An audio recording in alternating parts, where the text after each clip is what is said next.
Missile system ng US mga tol na kinakatakutan ng China at inaalmahan ng China ay hindi aalisin mga tol sa bansa. No, PCG ayaw tanggapin ng kahihiyan ayon sa China, sabing ganon mga kapatid. Yan ang ating panonoorin ngayon at bibigyan ng reaction video, commentary, opinion, criticism at kung ano-ano pa. Ang videong to ay mula kay John Reps. Huwag niyo kalimutan mag-subscribe sa kanyang YouTube channel, nakalagay po ang link sa ibaba. At kung bago ka pa lamang dito at trip mo yung mga ganitong klaseng reaction video and commentary na may kinalaman ngayon sa ating soberanya, huwag mo rin kalimutan mag-subscribe. Click mo na rin ang notification bell para ma-notify ka pag may mga bago tayong reaction video tulad nito. Alright, so wag na po natin patagalin pa. Total, wala na rin naman tayong hinihintay na. Panoorin na natin to. Muli na namang tinuligsa ng China ang Pilipinas at Amerika kaugnay sa missile system ng Amerika sa bansa na hindi pa rin kinukuha hanggang ngayon, kung saan nagdadala daw ito ng malaking panganib sa rehiyon. Okay mga tol, ito ang paulit-ulit na sinasabi ng China na yung mga missile system daw ng Amerika na nandirito naka-deploy sa ating bansa ay nagdadala daw ng panganib, no, sa rehiyon. Sa anong paraan mga tol? Ang iniisip ata ng China mga tol, tayong Pilipinas, no, tayo ay magsisimula ng gulo mga tol. Ibig sabihin tayo yung una magpapaputok, 'di ba? Samantalang hindi nila naisip na yung mga barko nila na nandirito sa loob ng soberanya o exclusive economic zone ng Pilipinas ay nagdadala rin mga tol ng tensyon, ng panganib, lalo-lalo na every time mga kapatid na nagsasagawa sila ng mga marahas, agresibong aksyon dito sa West Philippine Sea mga tol. Ang hilig nilang pumuna ng mga bagay sa ibang bansa pero hindi nila nakikita yung mismong pinaggagawa nila. Biruin mo halimbawa na lang mga tol, yung mga ginagawa nating patrol, ginagawa nating mga pamimigay ng ayuda sa mga mangingisda dito sa West Philippine Sea. Yun, lahat yan hinaharang ng China, wina-water cannon, 'di ba? Mga BFAR every time na namimigayan ng mga ayuda sa mga mangingisda, nawa-water cannon yan mga tol, binabangga, hinaharang yan ng China. Sa loob mismo ng exclusive economic zone ng Pilipinas. 'Di ba sila yung paulit-ulit na gumagawa ng pwedeng ikapahamak, 'di ba, ng mga tao na sakay ng ating mga barko. Samantalang inaalmahan nila ngayon mga tol yung missile system na nandirito na ang tingin natin ay depensa if ever na totoong mabaliw na sila at gumawa sila ng hindi ka nais-nais, meron tayong pandepensa. Kumbaga, nagkakabit pa lang tayo mga tol ng security sa ating gusali, inaalmahan na agad ng mga masasamang loob. Paano kami makakapasok sa bahay ninyo kung maglalagay kayo ng CCTV, kung maglalagay kayo ng mga electric fence? Parang ganun ang lumalabas mga tol, no? 'Di ba? Ang tindi nitong mga to eh. Nagbabala naman ang China na hanggat ipinipilit ng Pilipinas na gumawa umano ng mga provokasyon sa rehiyon ay magiging mas mahigpit lamang umano ang mga hakbang ng China at hindi magkakaroon ng anumang bentahe ang Pilipinas sa mga isla. O, di ba? Isa pa yan, mga pagbabanta nila mga tol. Biruin mo sila na ngayon lumalabag sa batas. Sila na ngayong hindi pinapanigan ng batas tulad na lamang ng UNCLOS kung saan ay signatory din sila dyan. Nakapirma sila dyan, 1982 UNCLOS. Nakapirma sila dyan. Diba, sinasabing ang 200 nautical miles na exclusive economic zone ng Pilipinas ay hindi yan part ng China at sinasabi rin yan mga tol ng 2016 arbitral ruling. Pero tingnan mo, sila pa rin yung gumagawa ng mga ganyang mga pagbabanta, mga bababala. Diba? Ang tindi, ang kukulit nito mga to eh.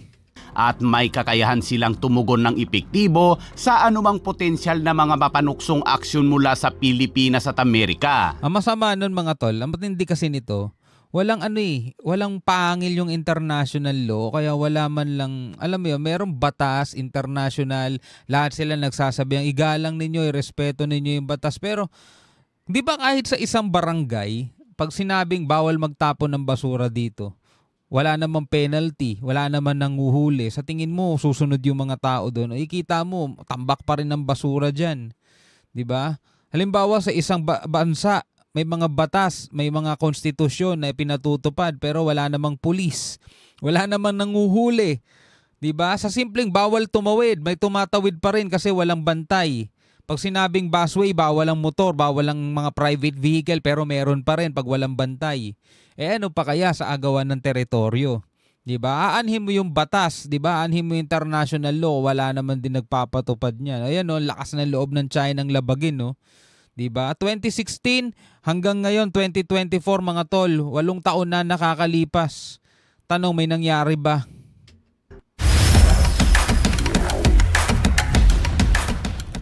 Matapos ang paulit-ulit na hiling ng China sa Pilipinas na alisin na ang BRP Teresa Magbanwa sa Escoda, abay tila natupad na nga ito matapos iwan ng Philippine Coast Guard ang Escoda Shoal. Paano hindi matutupad? Lahat ng mga resupply mission natin dyan, hinarang nila. 'Di ba? Walang natuloy na resupply mission. Meron helicopter kaso bitin daw, hindi sapat yung resupply mission na yon. 'Di ba? Kaya yung mga crew 63 63 na mga crew ng PCG nagutom. 1 kilong bigas pinaghahatian ng ganong karami kaya ginawa na lang nilang lugaw. Tas umiinom pa sila sa tubig dun sa aircon, mga tol, kawawa naman, 'di ba? Binutas pa ng China Coast Guard yung barko natin, yung Teresa Magbanwa, kaya hindi na rin daw siya safe sa dagat. 'Di ba? Kasalanan ng China 'yun eh. Ang mali lang ng Pilipinas, umalis yung barko nang walang kapalit. 'Yun lang talaga ang mali nun. Pero hindi pa rin matahimik ang China dahil muli na naman itong nanawagan sa Pilipinas na alisin na sa bansa ang idineploy ng Amerika na Typhoon Missile System. Ang Typhoon Missile System na mayroong mga cruise missiles tulad ng Tomahawk ay may kakayahang abutin ang mainland China. Dinala ito sa bansa para gamitin daw sa magkasanib na pagsasanay, ngunit hindi ito ginamit at hindi rin ito binalik sa Amerika.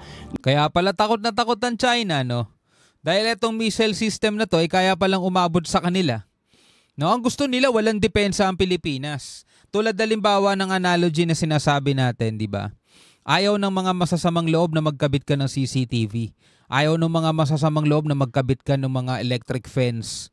Ayaw nila na magkabit ka ng mga security system sa bahay mo para madali nila mapapasok o wala kang depensa kung sakasakaling papasukin nila.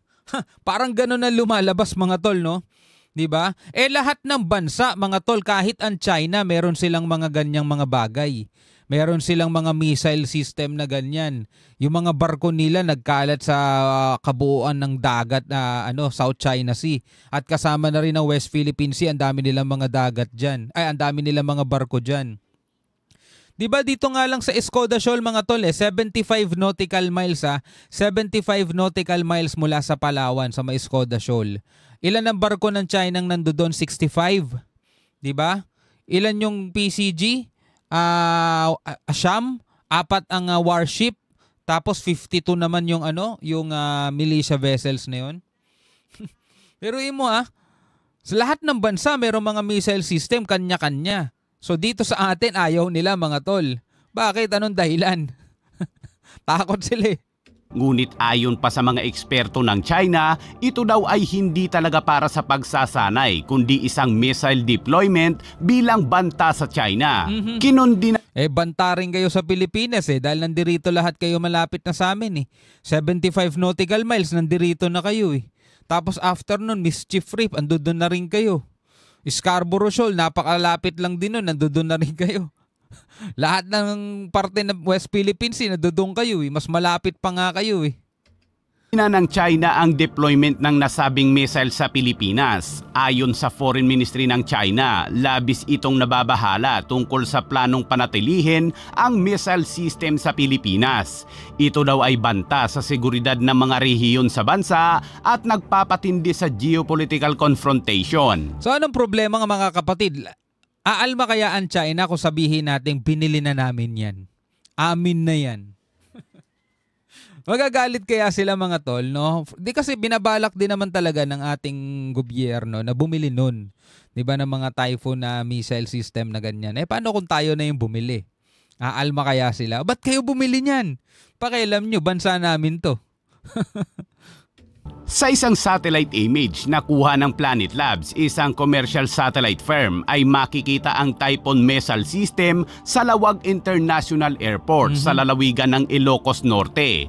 Hindi naman sumagot ang tanggapan ni Pangulong Ferdinand Marcos Jr. sa isang kahilingan para sa komento. Ngunit sinabi ng mataas na opisyal ng gobyerno na ang Amerika ay walang agarang plano na bawiin ang isang mid-range missile system na nakadeploy sa Pilipinas. Ang sistema ay mayroon umano itong estratehikong halaga para sa Pilipinas upang hadlangan ang kalabang bansa at mapupull out lamang umano ito pagkatapos ng lahat ng pag-aayos. Kung gusto nyong i-pull out yan, eto sa China ha, kung gusto nyong i-pull out yan, i-pull out nyo rin yung mga barko ninyo. 'Di ba? Na banta sa seguridad ng mga barko ng Pilipinas. Kasi in the first place dapat wala kayo diyan eh. 'Di ba? Kasi 200 nautical miles exclusive economic zone ng Pilipinas 'yan. Inaangkin ninyo sa pamamagitan ng sinasabi ninyong historical claim na wala namang batayan o wala namang basehan. 'Di ba? Kahit nga kayo mismo may batas na ayaw niyo tanggapin tapos ang ilalaban ninyo historical claim. Ikaw, payag ka ba nun? Ay pupunta sa inyo, sasabihin yung lupang kinatitirikan ng bahay nyo, pinamana sa kanya ng lolo't lola niya, pero wala naman siyang maipakitang titulo. Wala, basta sinabi ng lolo ko, amin yan, kaya umalis kayo dyan, pwede ba yon? Idaan ninyo sa korte.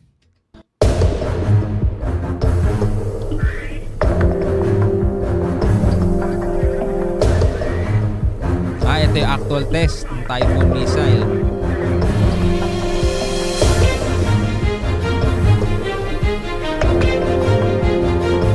Ang Amerika ay nag-iipon ng iba't ibang mga anti-ship na armas sa Asia dahil sa Indo-Pacific Missile Race kung saan ang China ay nangunguna. Tumatanggi naman ang mga militar ng Amerika na sabihin sa mga interview kung ilan ang ipinakalat na mga air defense at anti-ship sa rehiyon ng Indo-Pacific. Tama, hindi naman nila kailangan sabihin yun. At sa ibang balita naman mga kabayan, matapos sabihin ng Philippine Coast Guard na ang pag-alis ng barko sa Escoda ay hindi pagsuko dahil nagpadala naman sila ng kapalit upang patuloy na bantayan ang West Philippine Sea, lalo na ang Escoda Shoal, at hindi magtatagal ay babalik naman umano ang malalaking barko nito anumang oras. Ngunit ayon sa mga ekspertong Chino, ang pahayag ng Pilipinas bilang isang pampulitikang postura ay upang iligtas lamang umano ang mukha nito laban sa kahihiyan dahil ang pag-withdraw ng barko ng Pilipinas ay nagpapahiwatig ng kabiguan. Hindi ako pro-China mga tol Hindi ako pro-China pero kahit papaano may point sila doon.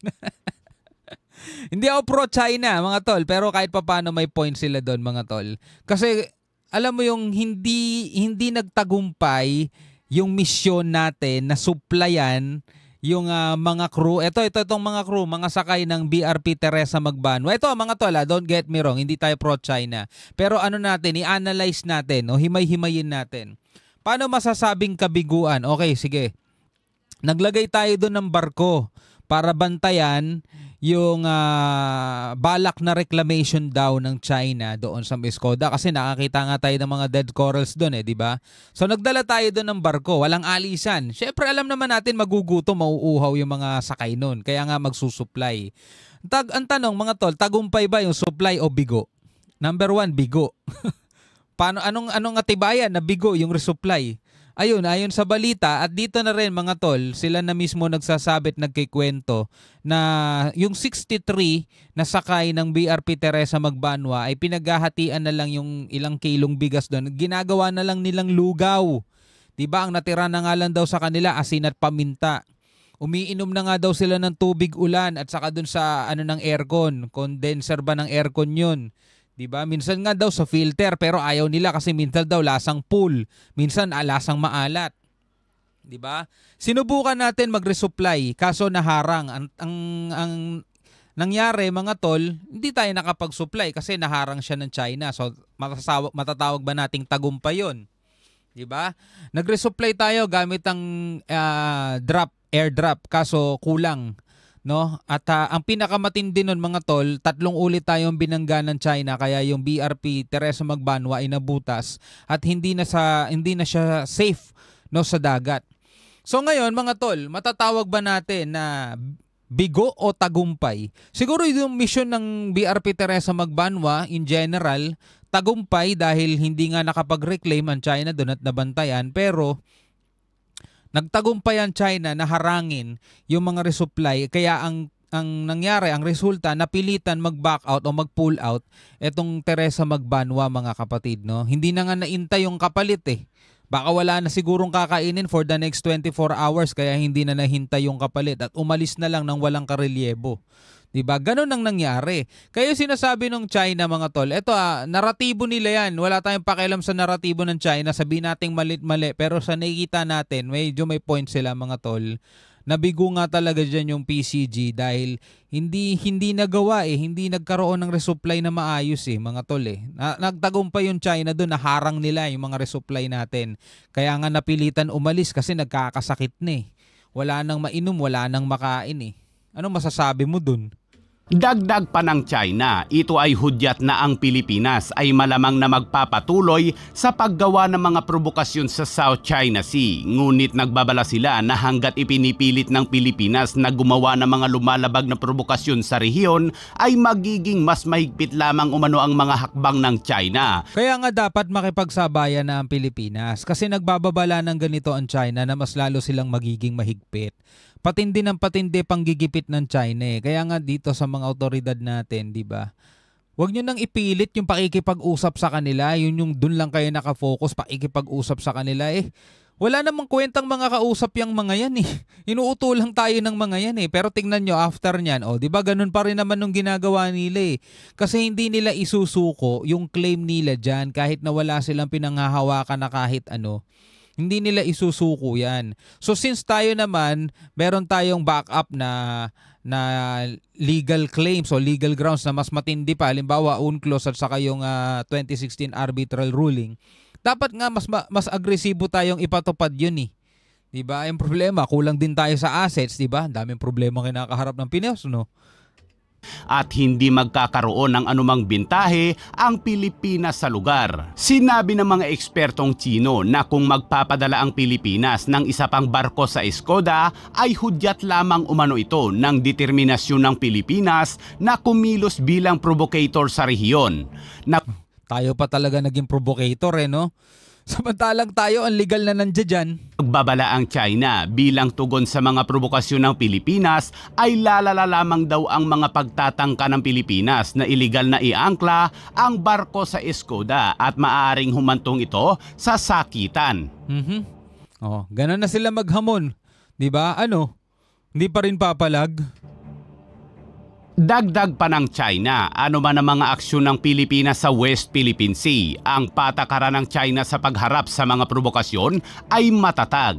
Nagbabala ang China na mas hihigpitan nito ang mga hakbangin at ang Pilipinas ay wala umanong makukuha sa mga isla. Binanggit din ng mga ekspertong Tsino na ang China ay may kakayahan umanong tumugon ng epektibo sa anumang potensyal na pamanuksyong aksyon mula sa Pilipinas at Amerika. Naipapakita naman nila eh. Diba? Nakakainis nga lang kasi alam naman natin talaga at ayon din naman sa batas na illegal sila dyan. Pero sila na nga yung illegal, sila pa talaga yung matapang dyan. Matapang pala ang China mga kabayan, pero panay ang puna ng mga ito sa missile system ng Amerika na nasa bansa natin. Kasi magaling lang silang manindak. Nasa sa atin na lang mga tol kung magpapasindak tayo sa kanila. Diba? Takot na takot sila dyan eh. Anyway, bilang isang Pilipino mga tol, ano ang masasabi mo rito sa mga sinabi ng China? Sa tingin nyo mga tol, kailangan na ba talaga makipagsabayan ng Pilipinas? Kailangan na ba talagang pumalag? O nandun pa rin tayo sa good guy part, no? Ewan ko, anong gusto nila mangyari? Anyway, bilang isang Pilipino mga tol, comment ka na lamang sa ibaba. Maraming salamat sa iyong pakikisama sa akin. Hanggang sa muli, ako nga pala si Shobaldi. Peace out.